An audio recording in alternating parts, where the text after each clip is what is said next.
ৰজিত বৰা এতিয়াৰে পৰা পঞ্চায়তসমূহ মন্ত্ৰী বিধায়কৰ তত্ত্বাৱধানত থাকিব। পঞ্চায়তৰ কাম-কাজ নিৰীক্ষণ কৰিব মন্ত্ৰী বিধায়কে। শেহতীয়াকৈ এই সিদ্ধান্ত গ্ৰহণ কৰিছে অসম চৰকাৰে।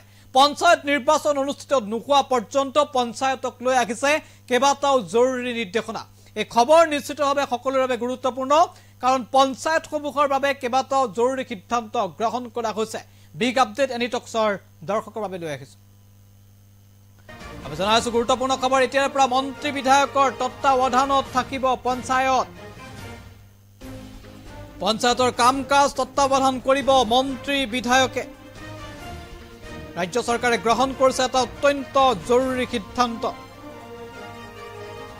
জিলা পৰিষদ, আঞ্চলিক গাঁও পঞ্চায়তৰ বাবে সমিতি গঠন কৰা হৈছে। গুৰুত্বপূৰ্ণ খবৰ,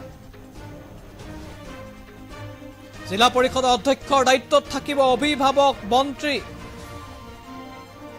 পঞ্চায়ত ভংগৰ পিছৰ পৰা জিলা আয়ুক্তৰ অধীনত আছিল পঞ্চায়তৰ কাম-কাজ, কিন্তু এতিয়াৰ পৰা সলনি কৰা হৈছে। জিলা পৰিষদৰ অধ্যক্ষৰ দায়িত্বত এতিয়া অভিভাৱক মন্ত্ৰীক দিয়া হৈছে। সদস্য সচিবৰ দায়িত্বত থাকিব জিলা আয়ুক্ত, জিলা উপায়ুক্তক দিয়া হৈছে। সদস্য আৰু সচিবৰ দায়িত্বত এতিয়াৰ পৰা জিলা আয়ুক্ত থাকিব। সদস্য হিচাপে থাকিব জিলা পৰিষদৰ মুখ্য কাৰ্যবাহী বিষয়া। এই সিদ্ধান্ত গ্ৰহণ কৰিছে কেবিনেটত।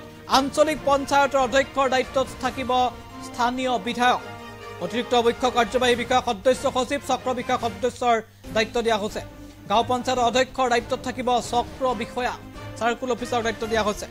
আৰু মন্ত্ৰী বিধায়ক আৰু একে সময়তে জিলা আয়ুক্ত, চাৰ্কুল বিষয়াৰ কাম-কাজ, চক্ৰ বিষয়াৰ নিৰীক্ষণত থাকিব এইসমূহ কাম-কাজ। শেহতীয়াকৈ সিদ্ধান্ত গ্ৰহণ কৰিছে ৰাজ্য চৰকাৰে। পঞ্চায়ত নিৰ্বাচন অনুষ্ঠিত নোহোৱা পৰ্যন্ত এই নীতি বলবৎ হৈ থাকিব। পূৰ্বে এই পঞ্চায়তৰ কাম-কাজসমূহ কেৱল মাত্ৰ জিলা আয়ুক্তৰ ওপৰতে নিৰ্ভৰশীল আছিল।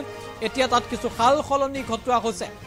সাল সলনি ঘটাই মন্ত্ৰী বিধায়ক আৰু অভিভাৱক মন্ত্ৰী বিধায়কক অন্তৰ্ভুক্ত কৰা হৈছে। স্থানীয় বিধায়কক জিলা আয়ুক্তৰ সমান্তৰালভাৱে মন্ত্ৰী বিধায়কেও পঞ্চায়তৰ কাম-কাজৰ দায়িত্বত থাকিব বুলি ইতিমধ্যে নিৰ্দেশনা জাৰি কৰিছে ৰাজ্য চৰকাৰে।